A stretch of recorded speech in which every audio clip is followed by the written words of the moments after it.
CH-84 spirit wolf ने किया रावण का खात्मा। रावण एक तक मिस मीरा को ही देखे जा रहा था। मिस मीरा ये देखकर बुरी तरह से शॉक्ड हो गई थी कि उनकी फायर स्पेल ने रावण को कुछ खास नुकसान नहीं पहुंचाया था। इसे तो ज्यादा चोट नहीं आई, मिस मीरा ने रावण को देखकर सोचा। पहले उन्होंने सोचा था कि वो रावण पर अचानक हमला करके और उसे घायल करके कैद कर लेंगी, लेकिन उनका ये प्लान भी फेल हो गया था। रावण हर चाल पर उनसे 4 कदम आगे था। मिस मीरा एक काफी अच्छी म्यूजिशियन थी और इसलिए उनके सीनियर ऑफिसर्स ने उन्हें अकेले ही रावण से लड़ने के लिए भेज दिया था। लेकिन ये रावण तो पूरी तरह से सिरफिरा निकला। उसने मिस मीरा के खाने में जहर तो नहीं मिलाया था, लेकिन कुछ ऐसी जड़ी बूटियां मिला दी थी जिसके कारण उन्होंने अपने स्टॉर्स पर से पूरा कंट्रोल खो दिया था। सिर्फ इतना ही नहीं बल्कि उनका सिर भी अब चकरा रहा था।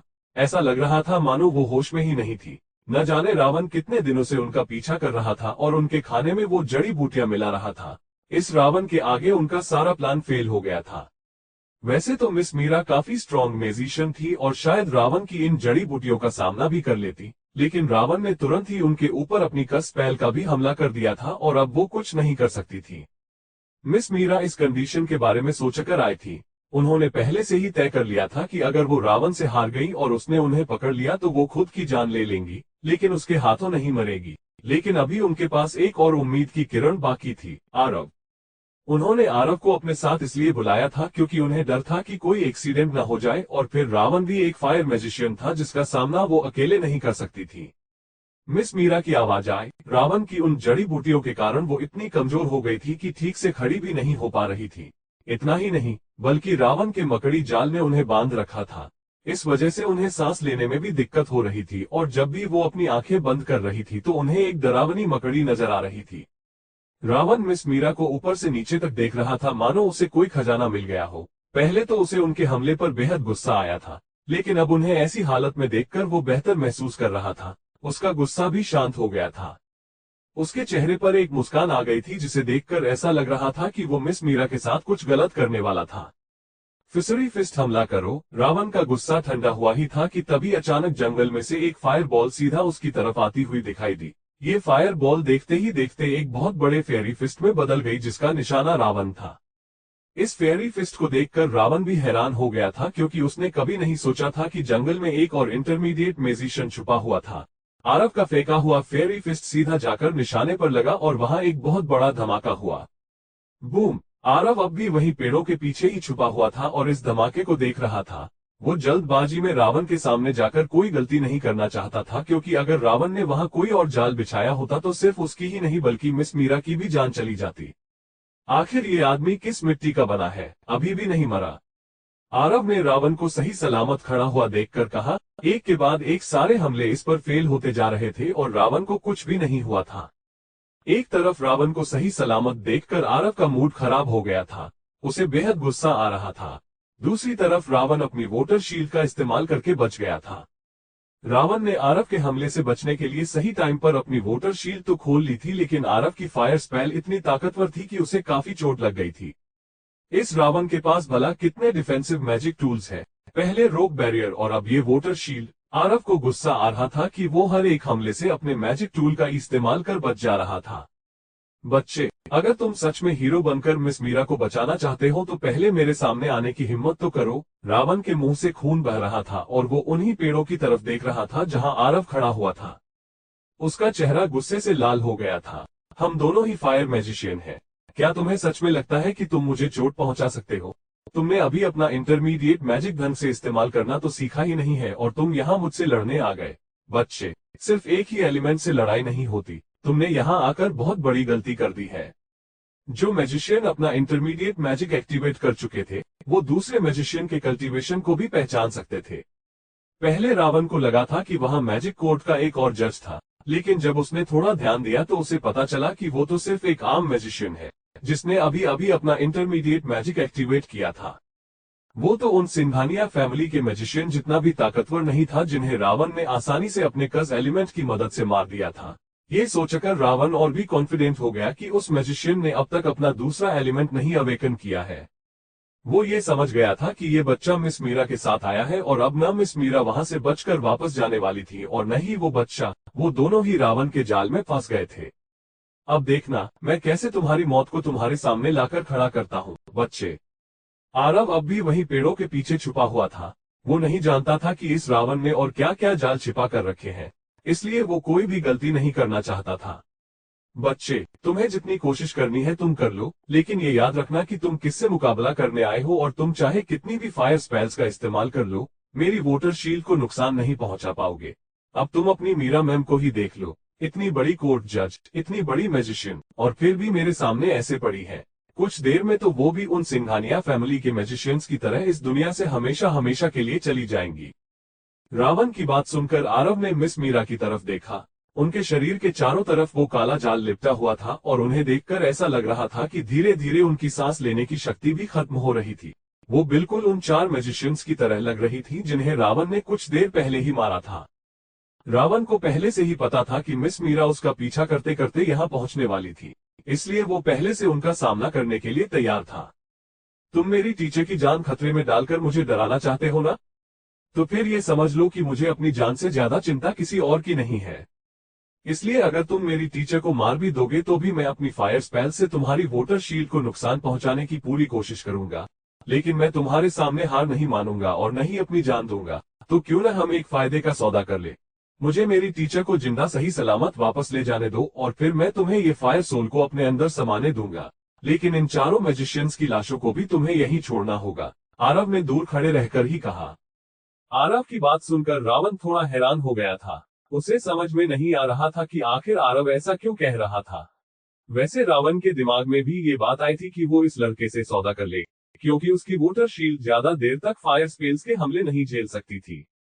हाँ, मिस मीरा जैसी सुंदर औरत को अपने कब्जे से वो जाने नहीं देना चाहता था, लेकिन उसके लिए सबसे ज्यादा जरूरी था वो फायर सोल जो उसे पहले से कहीं ज्यादा ताकतवर बना सकता था।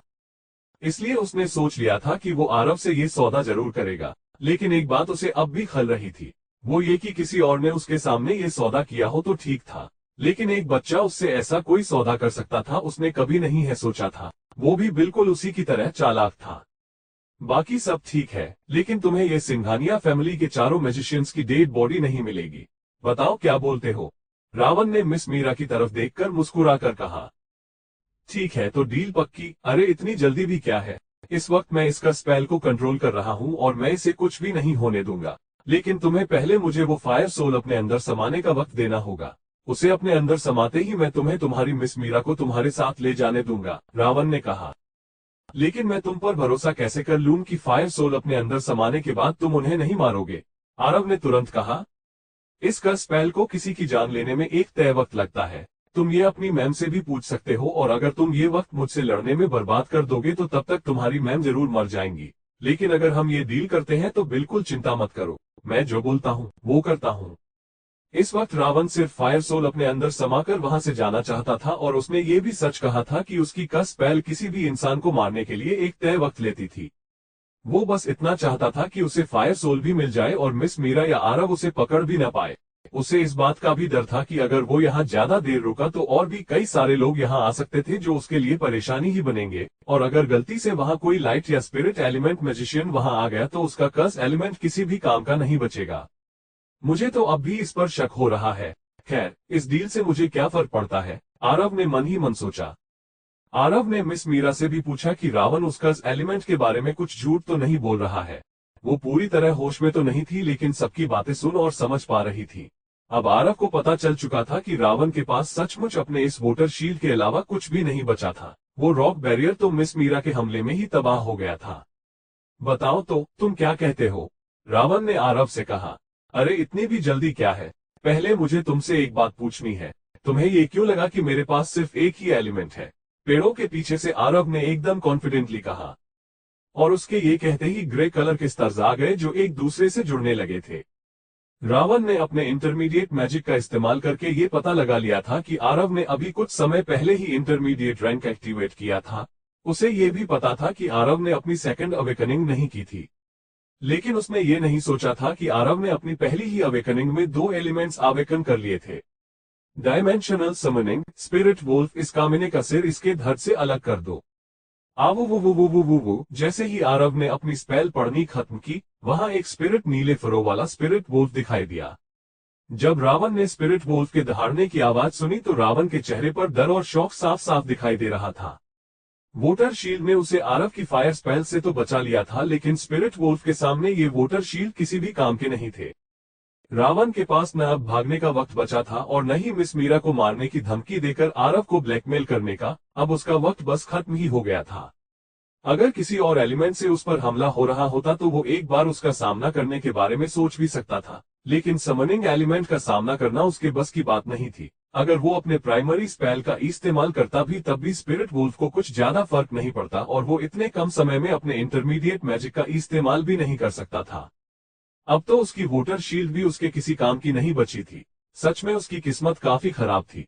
उसे लगा था कि आरव के पास सिर्फ फायर एलिमेंट था और अब उसके स्पिरिट वुल्फ को देखकर उसको बहुत बड़ा झटका लगा था। अगर रावण के पास अभी अपना रॉक बैरियर होता तो वो इस स्पिरिट वुल्फ से इतना नहीं डरता, लेकिन वो तो मिस मीरा के हमले में ही इस्तेमाल हो गया था। अब वो समझ गया था कि उसका आखिरी वक्त आ गया है।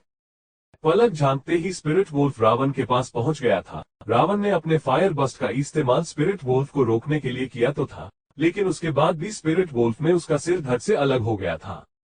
उसका शरीर अभी भी वही खड़ा था, लेकिन उसका सिर कहीं और जाकर पड़ा हुआ था। वो नजारा देखने में भी बहुत डरावना लग रहा था। आवो वो वो वो वो वो वो स्पिरिट वुल्फ भी रावण के फायर बस्ट से थोड़ा घायल हो गया था, जिस वजह से आरव ने तुरंत उसे उसकी दुनिया में वापस हिल होने के लिए भेज दिया। रावण की मौत बहुत अचानक हुई थी। उसे ज्यादा कुछ करने का मौका भी नहीं मिला था और उसका काम तमाम हो गया था। आखिरकार वो सिरफिरा किलर अब मर चुका था। अब न ही वो कोई गुनाह कर सकता था और न ही किसी की जिंदगी से खेल सकता था। वो तो मिस मीरा को भी नहीं मार पाया था, जिन्हें मारने के सपने न जाने वो कब से देख रहा था।